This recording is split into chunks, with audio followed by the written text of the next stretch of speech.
Kia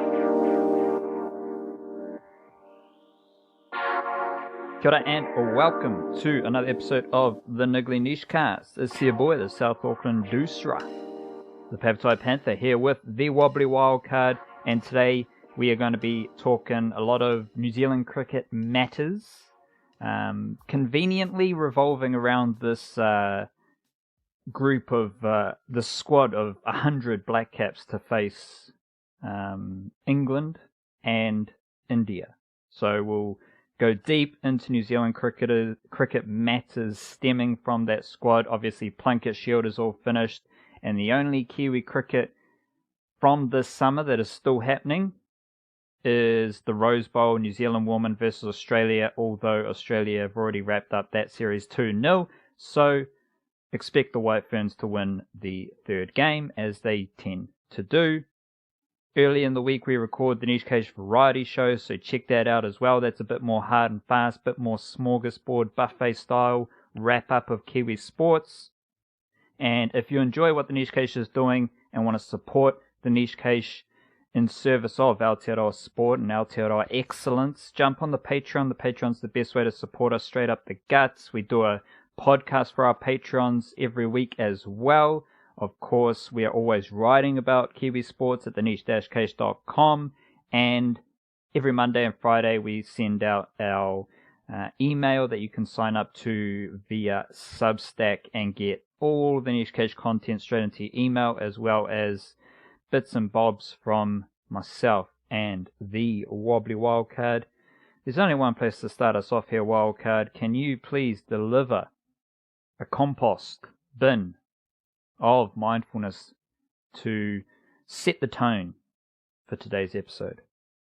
Rightio, I've got a good tone to set here because I'm dipping back into the well of Ram Dass, and there is an excellent quote he once said which goes, "Treat everyone you meet as if they are God in drag," which, I mean, I guess he could have just said in disguise, but I guess he's going for the humorous bend on the things. Sometimes you got to deliver your deep truths with an element of laughter as well to get people going. But yeah, treat everyone you meet as if they're God in drag. The best part about that quote is that I kind of think that's true in a slightly abstract but still like meaningful way. I sort of think that people are, like other humans are, kind of God in drag in a funny way. Well, depending on who you ask, every human is God. And there's a bit of God in everyone. So whether you want to disguise that exactly, or not, or you just want to live your truth as a manifestation thereof, an expression thereof. Exactly, and yeah, that's a beautiful way to start us off. So just treat everyone with a bit of love, light, and respect. This Blackcaps squad to tour India is kind of the jumping off point, the diving board for our New Zealand cricket conversation today. It is a very big squad, which makes sense considering all the little nooks and crannies of existing in 2021, especially when it's a couple tests against England and the World Test Championship on the back of that as well.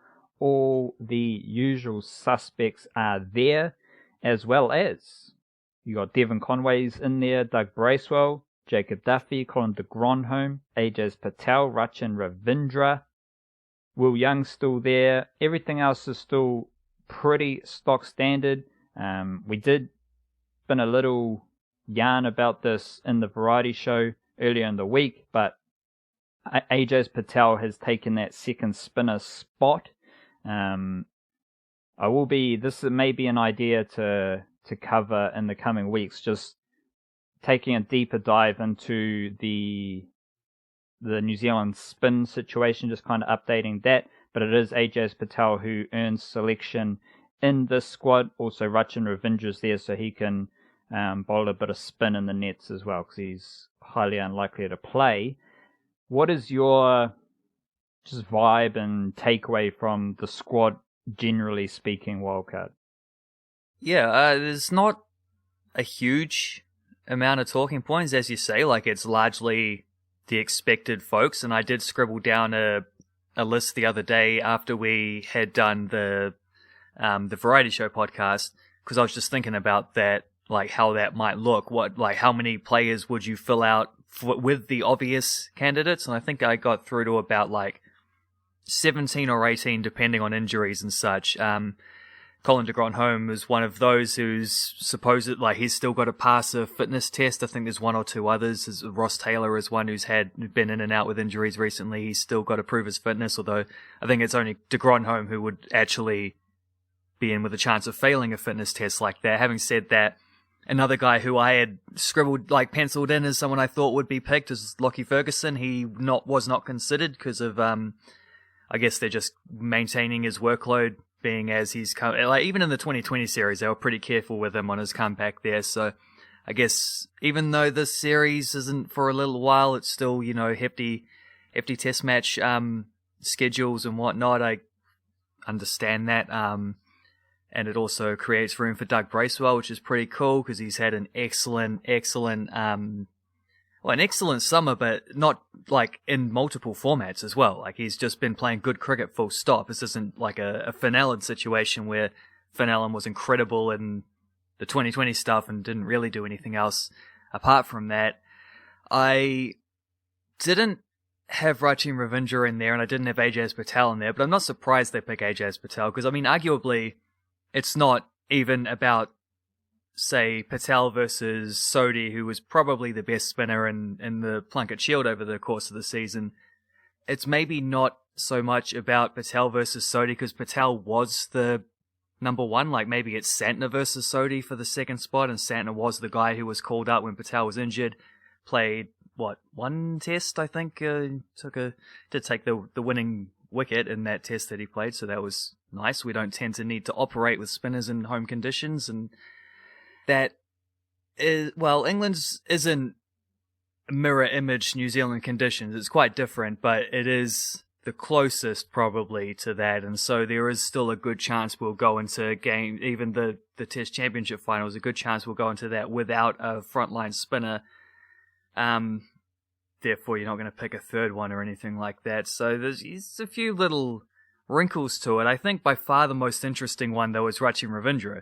And it's interesting in a couple of ways. It's interesting because obviously he's been like one of those earmarked guys. He's had, the highlighter over his name in a lot of New Zealand A games. They've given him these opportunities quite quickly in his first-class career.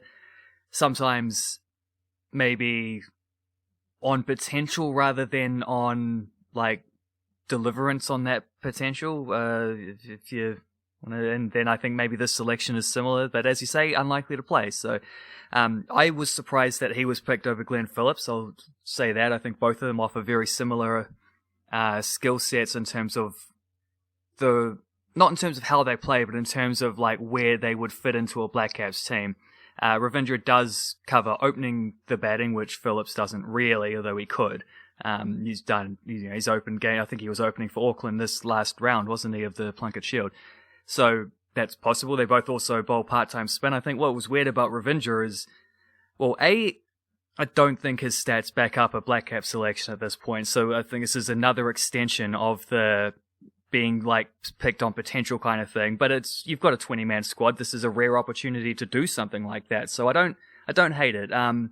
Do think it's a little awkward on Phillips, who is probably ahead of him in the picking order overall and does have a Test Match 50 to his name, and don't think his bowling is that much. Ravindra's has improved a lot as he's been pushed on to be better at bowling, as is often the case with basically every fringe black cap. They tell you if you're a half-decent batsman close to the team, they tell you work on your bowling. And he has done that, and it does add an element to his game which helps with his selection, so that's nice. He did have I'm pretty sure he had like a first-class bowling average of about 200 coming into the season, and his best bowling performance was in a New Zealand A game. It wasn't a Plunket Shield game, and I don't know if that counted, like, some of those A games count towards proper stats, some of them don't. I'm not sure if that was one that counts on his record or not, but I know his first-class bowling average is still like in the high 50s. It's not flattering, and his batting average has suffered from being a bit inconsistent. But he did score like 130 odd, I think, the round before last. So he's got some form. He's coming back from injury as well. So,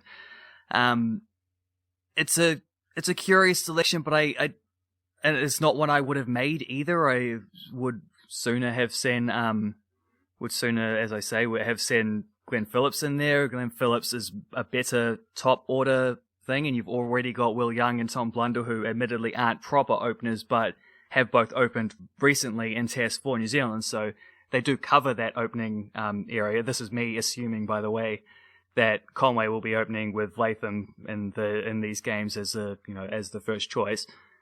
But yeah, I see where they're coming from, and I don't think there's too much. Even like Jacob Duffy's well and truly earned this. He's had an injury himself recently, and his form has been a little bit less than ideal since he played that 2020 for the Blackcaps. But like, he's got multiple years of backing up what he does. He was again one of the higher,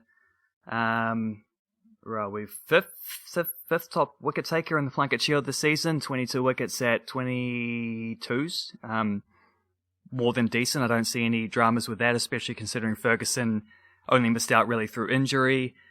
I think Ravindra is the main one, though. I don't know. What are your thoughts on that selection? Because I've sort of spurted out a few different directions in which that idea could have gone, but curious to hear your take on Rachin Ravindra. I don't think it's much more than like just bring him with us for the vibe, like it's just like, which when you think about it is good planning and preparation, because if you got a dude, I don't think they're necessarily saying that Rachin Ravindra is better than Glenn Phillips. I think they're saying we've got a guy here who can play international cricket in the future, and it's probably beneficial if we are taking 20 players to bring him with us. Like, it's highly unlikely he'll play. And then so it's like, okay, you've still got enough batting to cover the batting positions, which is where Glenn Phillips would come in, or any other batsman who is doing great things in the New Zealand setup. Like, there's a lot of other really good young batsmen who are rivaling Ravindra for good young batsman status. Joe Carter is once again fantastic this summer. Nick Kelly is growing into a solid player. The O'Donnell brothers have been doing nice things. Like, you've got a lot of those kind of characters who are good up-and-coming batsmen. To me, it just feels like, okay, let's just bring them for the experience. Let's integrate them into our system. Let's integrate them into what we do. I don't think, like, of course, the publicity and PR around the squad makes it seem like Rachin Ravindra is he's going to play, he's going to make his debut in England and all that stuff. I just think he's going to be there for the ride, and that's all good. Like, that, to me, that is integrating future players into what you're doing now to ease that transition, and that's okay. Like, we're not talking a squad of 15 here. We're talking a shitload of players, and that's all good. Because they're playing in England, I think that's why you have Duffy, because he just bowls English seam bowling, and that also plays into the hands of Bracewell. I'm probably a bit more fascinated about Colin de Grandhomme. What do you make of his selection in the squad? Again, I think it's so the Rachin Ravindra selection is rooted in Blackcaps culture, in the sense that we have seen, like, it's kind of two different people or two different figures making these decisions. Like, I think a lot of the culture stuff stems from Kane Williamson, and the selection stuff stems from the other geezers. So I'm kind of blending those two things together here, but like, the Ravindra thing is a sign of the Blackcaps culture, because what have they consistently done? They integrate players, and players stay with the squad for a long time, and then when they step into the first 11 team, they perform, and they look pretty good. They look solid. Like, even that's case in point, Tom Blundell. He's doing his job, and I believe that stems from a little period where he was part of the squad for a while. The de Grandhomme one is same culture vibe, but it's like showing faith to someone who hasn't done anything recently, mainly due to injury. And I like, if you've got Daryl Mitchell, and you've got Doug Bracewell. Like Doug Bracewell and Colin de Grandhomme, like straight up, I don't think there's much of a difference in terms of their quality as all-rounders right now. I would say Daryl Mitchell's probably the best of those three. And when you think about it, like Bracewell and de Grandhomme are very similar. Personally, I love Bracewell, so I'd lean with Bracewell, but maybe in a interesting way of framing this is who would you say is most likely to play a game? Doug Bracewell, Colin de Grandhomme, Jacob Duffy, or Ravindra? And the context around de Grandhomme is that he is injured. It's not necessarily like Colin de Grandhomme is now shit. It's Colin de Grandhomme has consistently been battling injuries. He was a bit part player in the Summers action, and now he's in a test squad. So, like, how do you see those, like, who's going to play the most out of those four blokes? I mean, yeah, the injury asterisk is the main one, and it's a very big one because we don't know it's not just about whether Colin de Grandhomme can be fit enough to tour, it's also whether he's fit enough to, like, bowl the overs necessary to the level that he's supposed to. Like, if he's not bowling somewhere near peak Colin de Grandhomme levels, and, you know, this isn't like a fast bowler tearing in and trying to hit 150s or whatnot. He just has to trundle in, hit his line and length, stump to stump, do the stuff that he's very good at.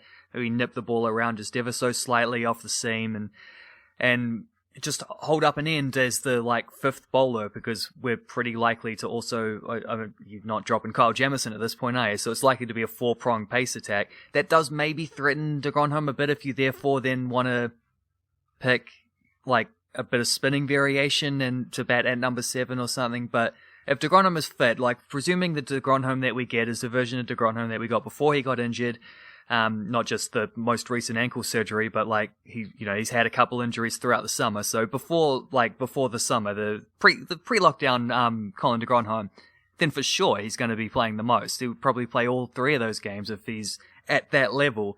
It's just a matter of whether he is or not, because he was a, like, bona fide first 11 guy, and you sort of, like, the parallel between de Grandhomme's selection and Ravindra's selection, I think it's more like everything you said about Colin de Grandhomme, you could say about Ajaz Patel, I think, is maybe the closest, like, I almost think those two are identical picks in a funny way, because Ajaz Patel as well was the main choice, like the top choice spinner. That doesn't necessarily mean you play games when it comes to a home summer. You sort of got to wait for the away games, because as we've established, like, thoroughly over the last couple years, don't really need a spinner in New Zealand conditions. That's no dramas. English conditions, I don't know. Maybe it's just when you're traveling, you might want the variety full stop. So I think those are, because Ajaz Patel's done nothing either. Very little since, has he even played a Plunket Shield game? We'll see if he's on the thing. He, 2 wickets at 180, two wickets for 181 runs, so an average of 90, coming off about 60 overs. It was 36 divided by 60, so 60 overs for 2 wickets in the Plunket Shield this season is not anything close to good, and that's why I sort of was wondering if he might be dropped, but he's been given benefit of the doubt because of the player he was before getting injured. Colin de Grandhomme's been given benefit of the doubt because of the player he was before getting injured, and the players they were before that were top choice away from home selections. So for sure, I think de Grandhomme will play more games than those other guys. It's an interesting one, though, for like the reasons you said, because I think Daryl Mitchell is the best batsman of those 3 all-rounders. Doug Bracewell is the best bowler of those 3 all-rounders, but Mitchell's the worst bowler and Bracewell's probably the worst batsman, so de Grandhomme is the guy in the middle, like the stable choice between them, but that's assuming he can do both of those things and is in decent enough form and shape. So it's a tricky one, because I could certainly see a world in which Daryl Mitchell has just overtaken Colin de Grandhomme. I could also see, like, I'm just looking at Doug Bracewell's batting stats from the Plunket Shield, and he scored 256 runs with a century average of 42.6. The player he's directly above, coincidentally, is Rachin Ravindra, 231 runs at an average of 23.10. That's, he struggled pretty mightily in the first half of the season, did better things for New Zealand A, and then, did score a century towards the end, so that was nice, although he failed twice in the last round, but so it goes. We're finished talking about him for now, but to answer the main question is, for sure it's Colin de Grandhomme, but I will be interested to see how that, because from just looking at the squad, the impression that you get is that they're going to stick with, like, the status quo as it was, which means that injured players come back in where they left off. And even though the scene isn't quite what it was, Daryl Mitchell's had an outstanding summer in multiple formats, including domestic stuff. Doug Bracewell hasn't had the same opportunities at international level, but outstanding across multiple formats domestically. Colin de Grandhomme been off the scene, really. So the impression I get is de Grandhomme will come in as the top choice all-rounder again. I'm not willing to bet on that, though, for all of these reasons and more. So you did, rectify your Bracewell and Mitchell statement. That's a weird way of saying it. But it is a bit of an odd one, because Doug Bracewell's batting's quite good, and Daryl Mitchell's bowling is really good. He statistically... Yeah, they're all three genuine all-rounders. Yeah, he was 12th in wickets, roughly. He took 17 wickets and an average of 17, and I wrote about the Canterbury Plunket Shield team yesterday in wrapping up their Plunket Shield campaign. Shout out to Canterbury Cricket, men's Plunket Shield champions, men's Ford Trophy champions, women's Super Smash champions, women's Halliburton Johnston Shield champions. So big it up to them. I laid it out this way, where Canterbury had, let me just figure it out again, they had 5 seam bowlers who bowled 100 overs in the Plunket Shield and averaged below 25, which can be stretched down to 22. So they had 5 bowlers who bowled 100 overs, at least 100 overs, and averaged below 22.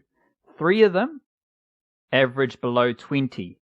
Will Williams, the multi-format dominant seamer of the summer, leading Plunket Shield wicket taker, leading Ford Trophy wicket taker, he was 1. And he just happened to bowl the most overs, bowling 275 overs and averaging 17 with an RPO of 1.9 is a bit ridiculous. So, kia kaha, Will Williams. He was 1. Sean Davey is another. 113 overs, 15 wickets and an average 18. Daryl Mitchell was the 3rd. 121 overs, 17 wickets and an average of 17. The other 2, Fraser Sheet, 203 overs, 27 wickets and an average of 20.9. And we also have Matt Henry, 127 overs, 13 wickets and an average of 21.3. So as far as Canterbury Plunket Shield glory goes, it was rooted in having a seam attack who bowled a lot of overs, all bowled 100 overs or more, and averaged below 22. Daryl Mitchell is, especially where England conditions is going to be the buzz term, not only for us, but a lot of the Kiwi cricket folk.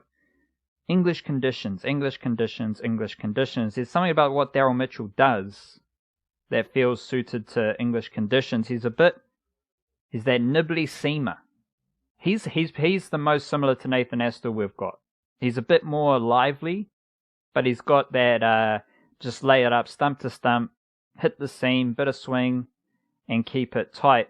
Doug Bracewell, as you said, he's more of a frontline bowler who can bat, and I don't think Colin de Grandhomme's going to feature too heavily as of the 8th of April. I just don't have that feeling that he's going to feature heavily when he's competing against Daryl Mitchell predominantly.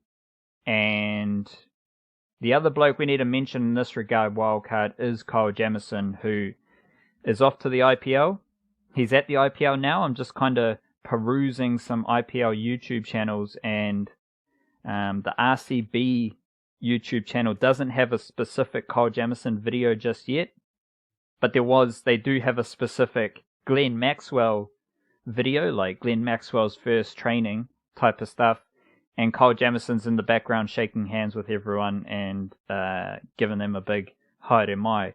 So he is in India, and I think what you do with Jamison is going to impact how you use Daryl Mitchell and Colin de Grandhomme and Doug Bracewell if you do use them, because I think just the makeup of that Blackcaps seam bowling attack, they're going to be pretty eager to go in there with Trent Boult, Tim Southee, Neil Wagner, and Kyle Jamison. That's going to be their mission objective, is to play Test cricket with those 4 bowlers, and then you add Mitchell Santner, and you've got 5 blokes there named. There's no room for Daryl Mitchell. There's no room for Colin de Grandhomme. There's no room for Doug Bracewell. So I think that's going to be the key decision, which doesn't really feel like a key decision. Like Kyle Jamison in Test cricket, he is what he is, and you've laid it out as him being the most ridiculous Test all-rounder to ever exist. So I think you need to select them, and from there you look at how you build out a playing 11. I don't think those all-rounders really become a factor. Yeah, and we saw some of that over the summer, didn't we? Where de Grandhomme was injured and Jamison was just bowling rockets and no one could touch him. And, like, we did get a little bit of that hint where, like, Santner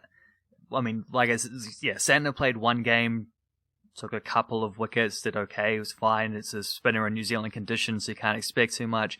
I think Mitchell played quite a few games as well. Let me check that, actually. Daryl Mitchell played...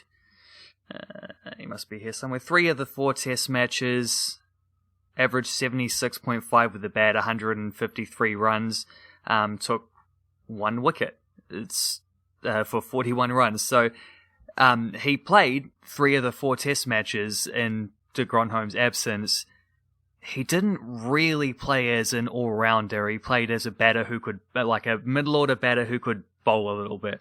And that's the way he was treated in that Test series. I was getting a little bit annoyed in some of the 2020s that he's being treated in a similar way as well, where, you know, Daryl Mitchell is what he is as a bowler, and shorter form, it's not quite like it's the same deal as you have with de Grandhomme as well, as you take away a little bit of, like, a few of their strengths by asking them to bowl in a more defensive way when they're better at, you know, just hitting the spot and being nice and tidy, waiting for batsmen to make mistakes, but batsmen are coming at you in 2020s, etc., etc. But Mitchell's got a lot of 2020 experience, and I think he's a much better bowler than he got credit for, maybe, in some of those games where you saw, like, Jimmy Neesham would be amazing one game and then get absolutely pumped the next game, and Daryl Mitchell will give you a bit more of a straight line there, but so it goes.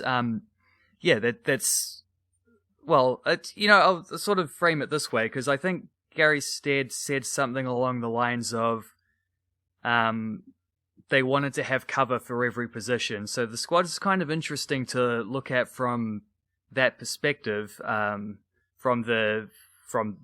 what you said about, like, build out a team from where you are. Because are you in agreement that Devon Conway is going to be opening the batting with Tom Latham? I don't think it's a certainty. Like, I think it's an option. It's also important to point out, like, Tom Blundell has been a completely fine Test opener to this point.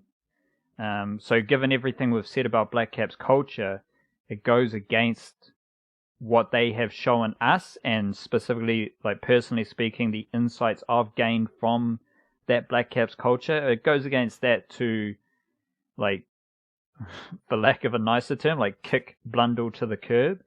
I think language is important here. I think it's an option, a viable option. I'm definitely not all in that will be the opening partnership for the first Test.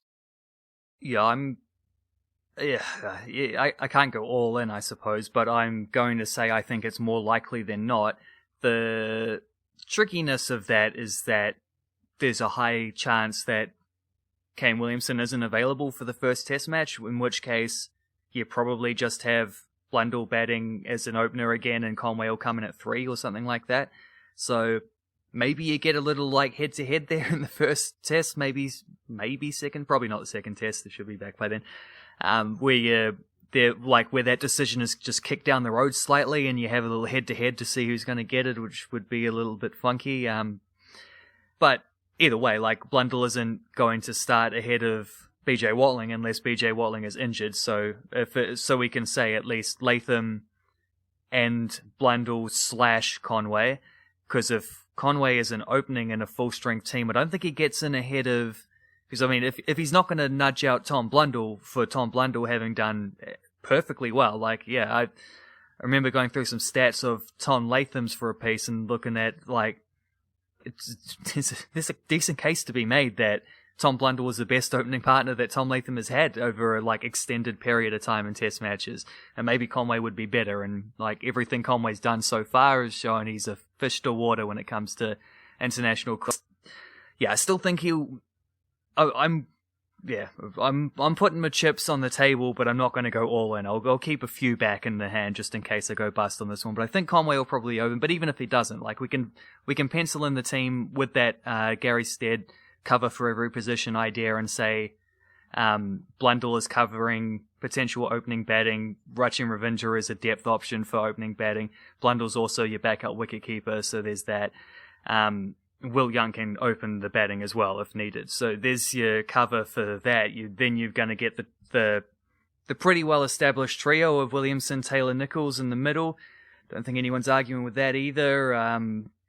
Particularly not after Nichols just had a really nice test summer. I've got, where are we going with numbers here? Henry Nichols, 405 runs, is second top run scorer over the summer, and 4 test matches, 200s, top scorer 174, average 81 across those 4 tests. The only player better than him with the bat was Kane Williamson, who is easy to forget what an absolute, because it was so long ago, but what an outrageously good test summer he had. 639 runs in 3 test matches with 300, average of 159.75.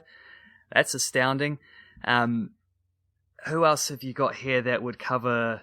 Well, there's a top 5 there one way or another, and then you've got Young, Ravindra, and Blundell / Conway, who are also covering all of those roles. Ravindra can also potentially play as the all-rounder in a Santneri kind of way. We want you because you can bat, and you can bat at 7 and maybe give us some overs.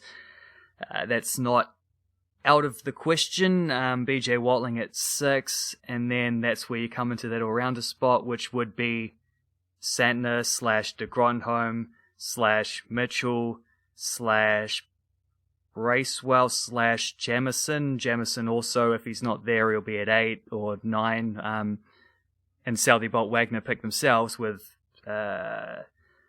who else is there as bowling cover? Jacob Duffy, Matt Henry, and AJ Patel is a spinner who would not be able to play in the all-rounder spot, and that's your entire 20-man squad. So yeah, I think there's a question over how to get Devon Conway into a first 11. I think the other major question is, do you go in with 4.5 seamers, arguably 5 seamers? Certainly if it's someone like Bracewell, if he's playing as, I don't think he would play ahead of Mitchell and de Grandhomme, but that's a factor in the selection. You've got a lot of options for that one position, and it does depend on what kind of balance you want your team to have.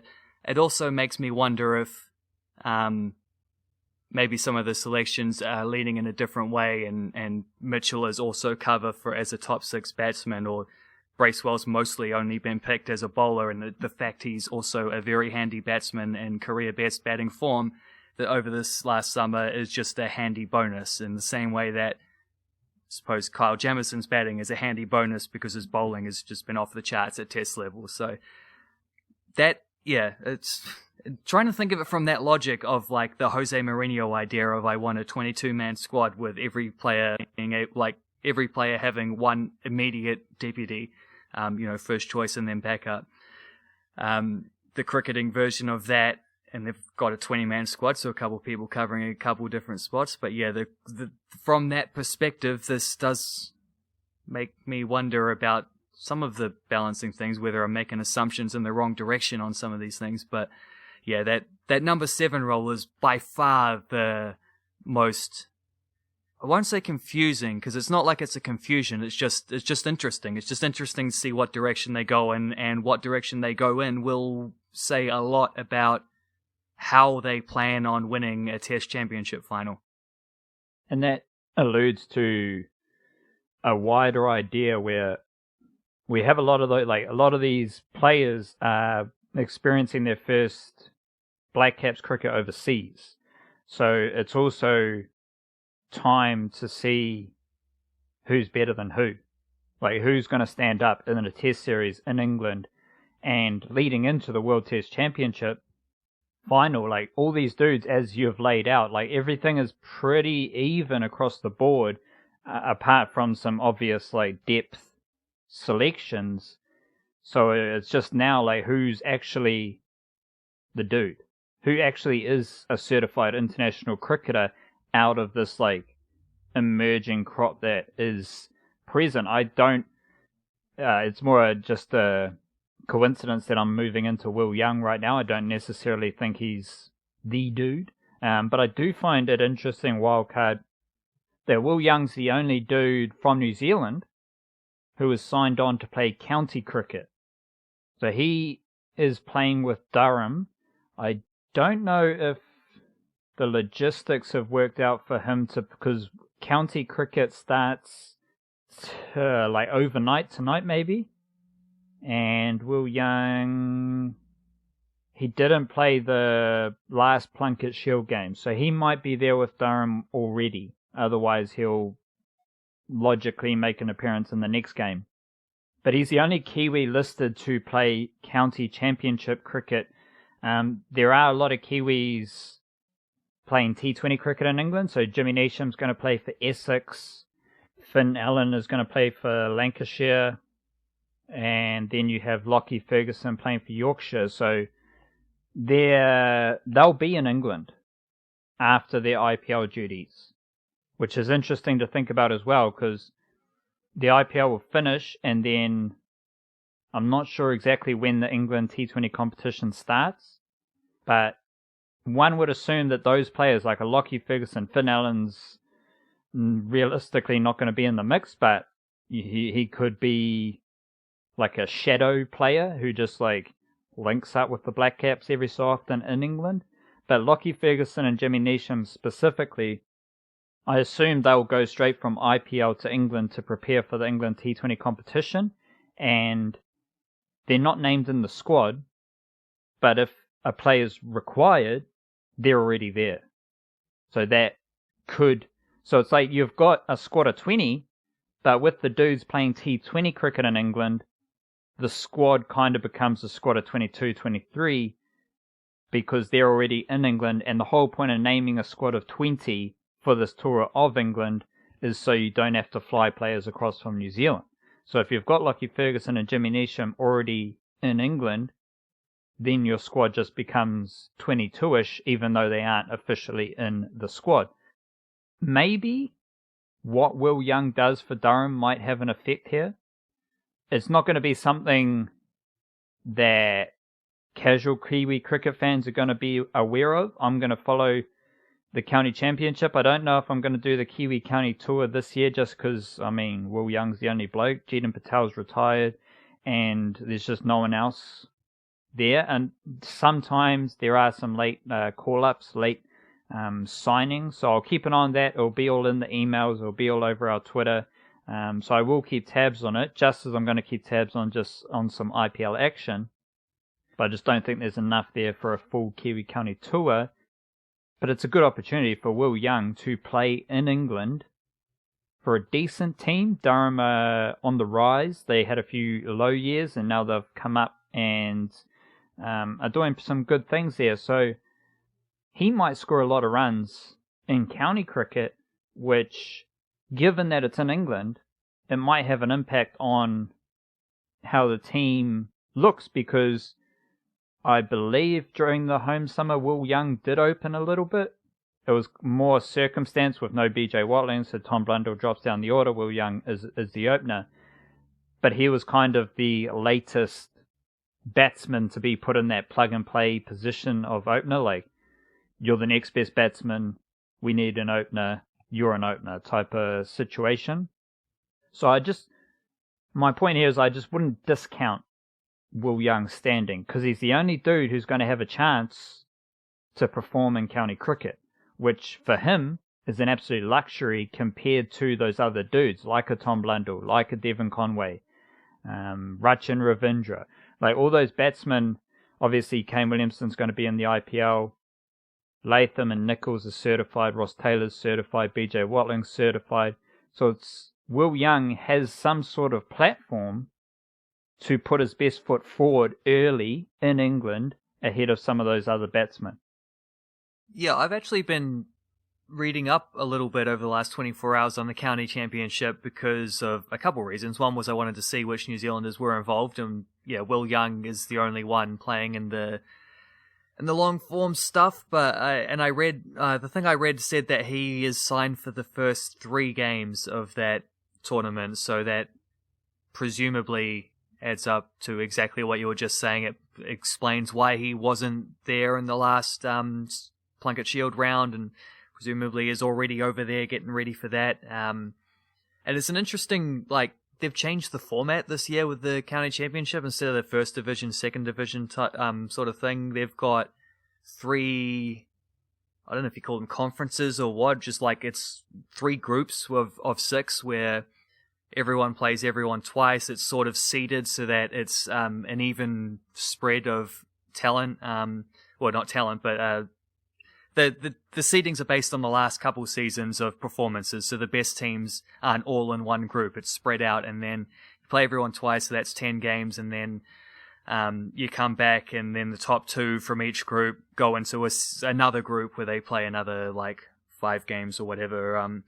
And then the middle 2 go into a group where they play all each other, and then the bottom 2 from each of the 3 groups play each other as well. So it's not one of those situations where you sign with a team in the second tier and you're only playing second tier teams sort of thing. You're getting a bit of a nice even spread there. No idea what Durham have been doing over the last couple of years, but hopefully Will Young will get a nice prime spot for those first few games. The other thing is, based on what you're saying, I looked up the 2020 Blast, they call it, their version of the Super Smash. It starts on, what was it, the 9th of June.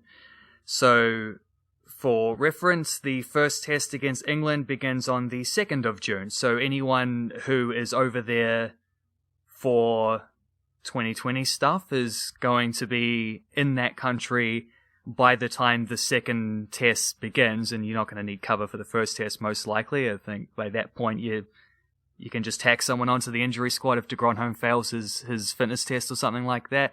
But yeah, it's well pointed out by yourself. There's a factor I had not considered, but yeah, there will actually be other, and this is one of the reasons actually I was looking to see who was in the county stuff. I hadn't thought about the fact that the 2020 stuff actually overlaps much better in terms of having, like, other international caliber players in that country at that time, during a point in human history where international travel is a little bit difficult. So that's pretty handy there. That's a nice little bit of wisdom that you don't get on other cricketing podcasts.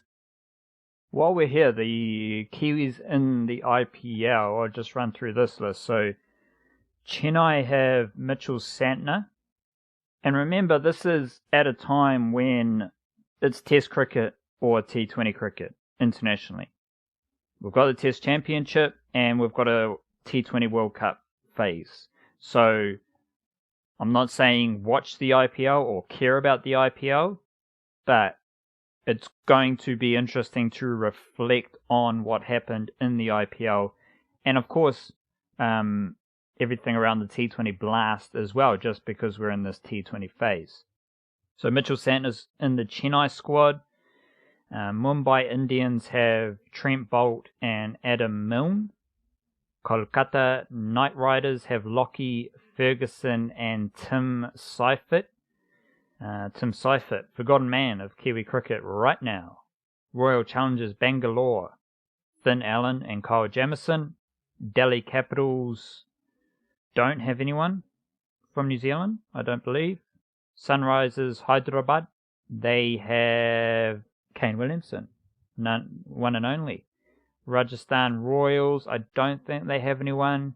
And Punjab Kings, they're lacking a Kiwi as well. So the Test players, you've got Kane Williamson, Kyle Jamieson, Trent Boult, and Mitchell Santner. They're the big dudes who are in the IPL and will be going to England. Jimmy Neesham's also in the Mumbai Indians squad as well. Right, scribbling that all down to follow what you were saying there. Let's go... in light of what we're saying, we'll say let's assume they pick Santner for variety ahead of Colin de Grandhomme, just because that also makes this more interesting then. A first 11 that goes Latham, Conway, Blundell, Williamson, Taylor, Nichols, Watling, Santner, Jamieson, Southey, Wagner, Boult, would then have no Williamson at 3, no Santner at 7, no Jamieson at 8, and no Boult at 11, right? So there's potentially 4 players who, if they don't strictly overlap the IPL in that first test, but if teams make the semi-finals, then potentially that is a factor. They will not be able to get back in time, or would have minimal preparation or whatever, and travel's difficult anyway. You can't take any of that for granted. You don't know what the situations will be like in a couple months, yada, yada, yada. That could potentially leave us with a situation where, already said, you'd probably have Conway at 3 and just keep opening with Blundell for that test if that's the case. If there's no Santner, then I guess if there's no Santner and Jamieson, I guess you can pick Patel if you wanted a spinner, and then just pick Mitchell/Bracewell. Then maybe Mitchell will be picked ahead of these fellas anyway. Already established that number 7 role is a bit of a weird one. And then no Boult also opens up potentially a spot for maybe it's Bracewell, maybe it's Matt Henry, maybe it's a test debut for Jacob Duffy. So that could be a little bit of a tricky one. It might be maybe all 4 of those guys will be ready and available, and it'll be a full-strength 20-man squad to choose from, but potentially it might not be, and then you might get that first test where you get a couple new faces and a team that doesn't look especially like what the game 2 tests later is going to look like against India in the Test Championship final. And I'm assuming also that India are going to be in a similar situation times 10, where most of their test squad will have been playing IPL, and that's not necessarily a drama, and it's not a drama in terms of because they're not playing that test series against England, and the way it's worked out, it's basically a 3-test series. There's the same amount of time between the first and second test against England and the second test against England and the championship final against India. So it's for New Zealand, it's effectively just a 3-match series, which is beautiful. Perfect timing, great scheduling, works out lovely. And also it means that we're playing Test cricket in the immediate lead into that Test championship final, whereas India will be coming almost all of their dudes straight out of IPL and maybe getting a tour match in or something before that, which is a handy little factor in our favour, I would suggest. Yeah, thanks to England for a couple warm-up fixtures. Do you think they did that? Because it was said there was some story about how last year when they weren't sure if they were going to be able to get the West Indies over, in the end they did, and they had a normal test series, albeit with no crowds and whatnot. That was said that New Zealand offered to step in and were just nice and generous, and obviously New Zealand and England at cricket have a bit of recent amazing history through that ODI World Cup, and probably a lot of goodwill towards New Zealand and England, and I think that's part of why they scheduled that. But I wonder, because of the timing of it, obviously there's reasons. New Zealand knew we were a good chance to make the Test Championship final, and if not, it would have been cool anyway just to go play a test at Lord's in a cheeky little series in England, have some actual winter cricket for this year. It's nice. It's not been the case in a couple recent years, so sweet. But I wonder if England did that in the knowledge, thinking that it would be a 3-test series for them as well, that they would then be leading into or not in the knowledge, but in the hope that they would then be leading into that, because it's a bit weird. They basically just end up as our sparring partner now. And a sparring partner against a weaker Blackcaps team.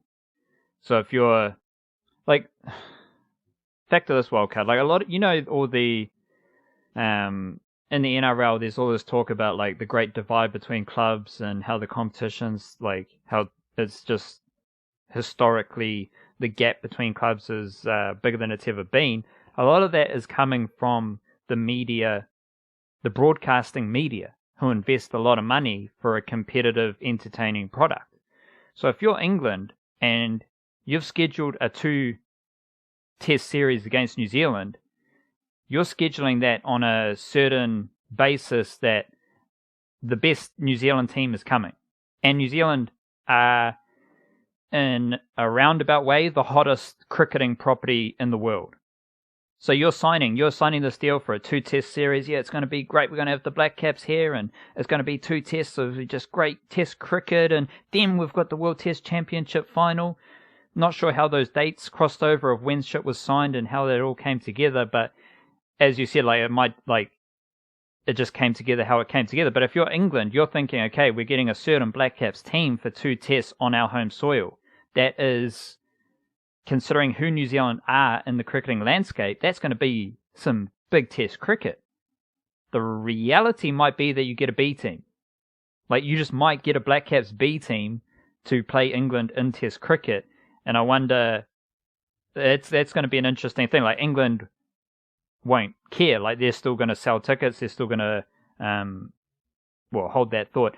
England won't care per se because they're still playing test cricket. They're still reaping their rewards from that. But it might be a very different proposition what actually is manifested to how it was hoped this series might play out.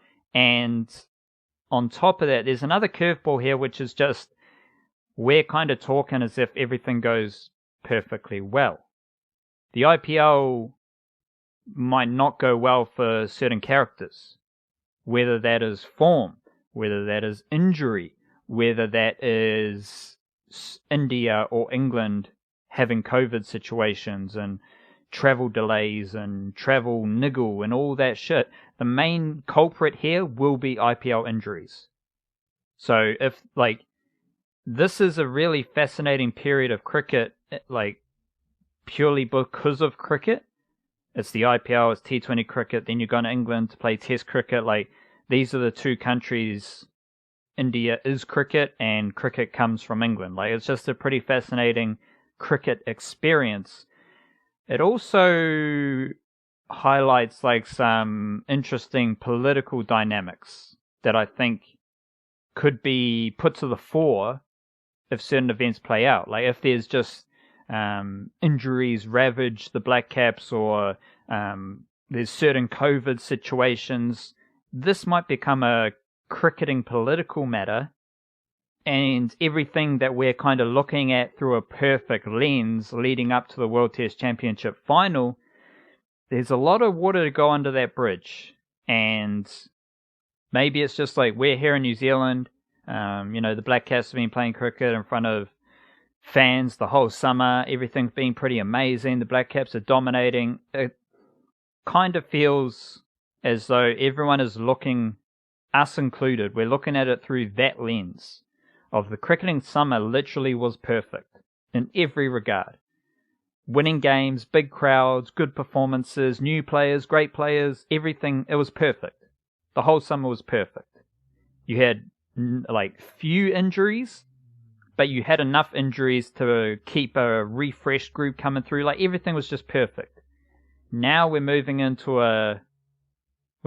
outside of New Zealand, which automatically makes it a bit more volatile. And then we're dealing with the IPL.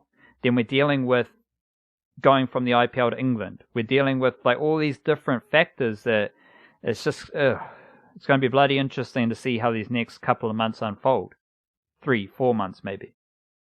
Yeah, one other factor in that as well is just in this wider situation, particularly when you allude to the old political elements that could be at play.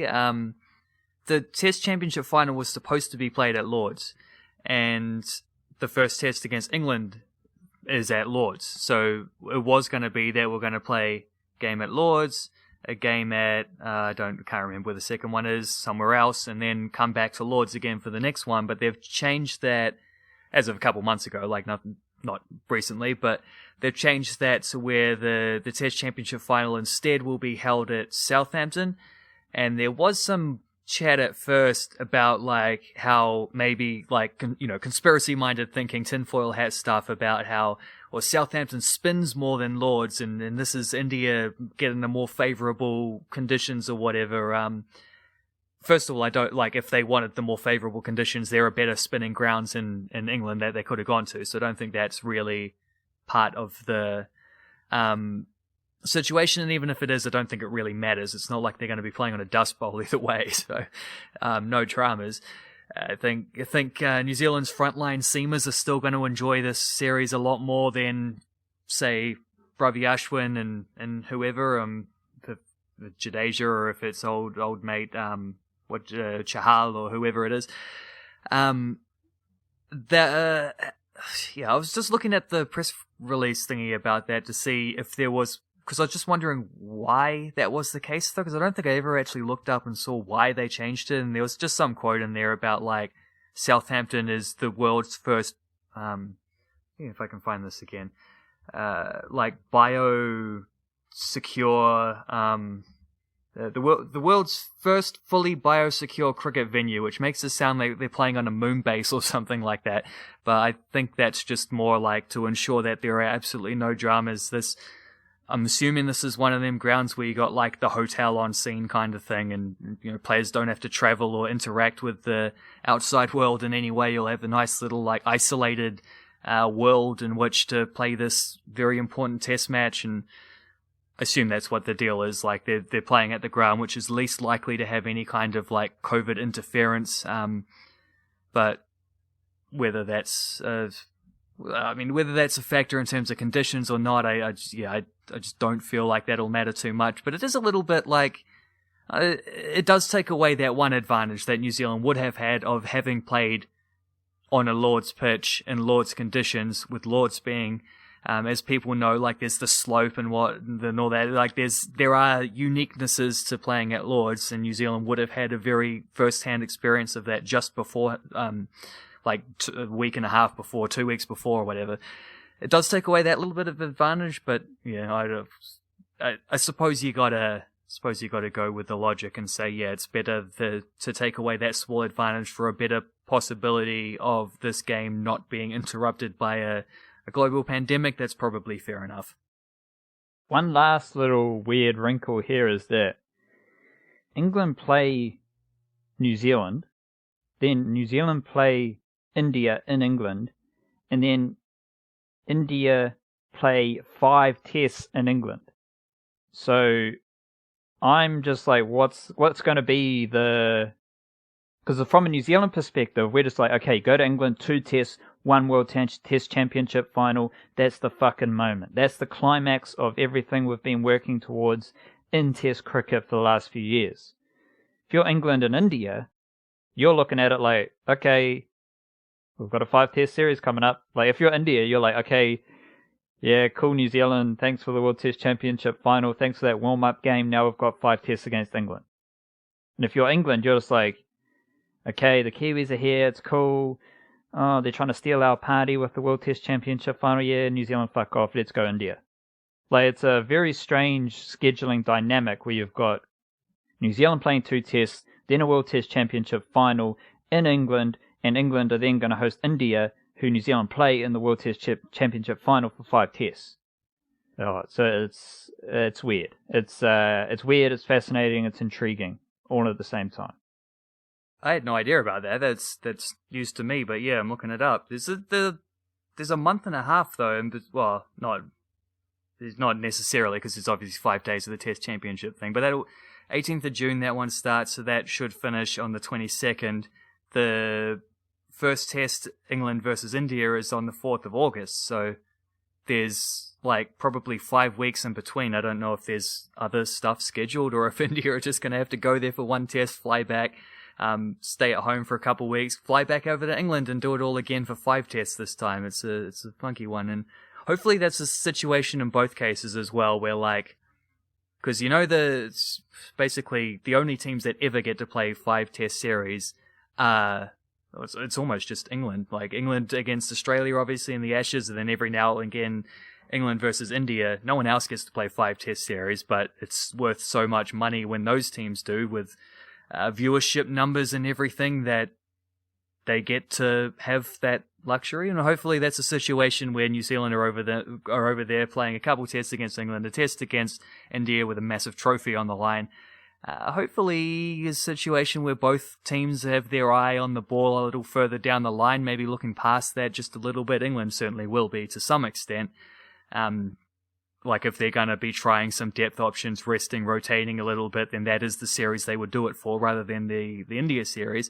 Though England's rotation strategies are very weird at the moment. Don't need to get into those, but suffice to say there have been some dramas, particularly when they were just in India playing a bunch of tests. Why do they keep, I don't know.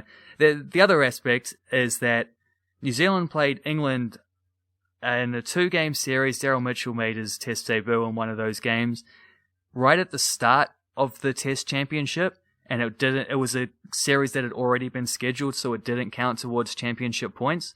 And now we're going to play them right at the end of the championship, but still within the championship window, and 2 more tests that also presumably don't count. I mean, you can't start counting for next time until this one's done, so I'm assuming these are just free test matches, just normal old test matches, no points towards anything. So we'll have played them at the very start of this Test Championship for no points. We'll be playing them at the very end of this Test Championship for no points, and then we're going to play the final for maximum glory straight afterwards. So, strange how these things work out.